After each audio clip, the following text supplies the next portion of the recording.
რატოა ჩემთვის ძალიან მნიშვნელოვანი ნდობა?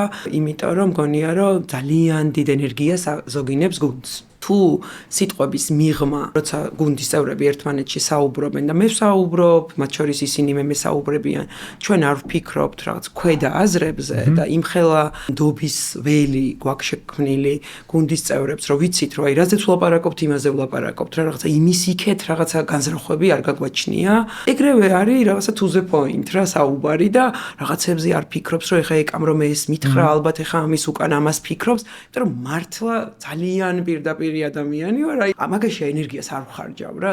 იმიტომ რომ იმ დროს როცა გამოვიმუშავე ის კუნთი, რომ შემიძლია რომ გულწრფელად გითხრა რაც მომწონს და რაც არ მომწონს, აი ეგ ენერგიის ხარჯვა მომშორდა და მგონია რომ ეგეც რაღაც ორმხრივი ამბავია რა. საერთოდ აი რო გითხრა რომ ჩემი ცხოვრების გზაზე შემხვედრია არასანდო ადამიანები, არა. აი იმან როგორ მიღალატა არ მგონია ეგეთი რა.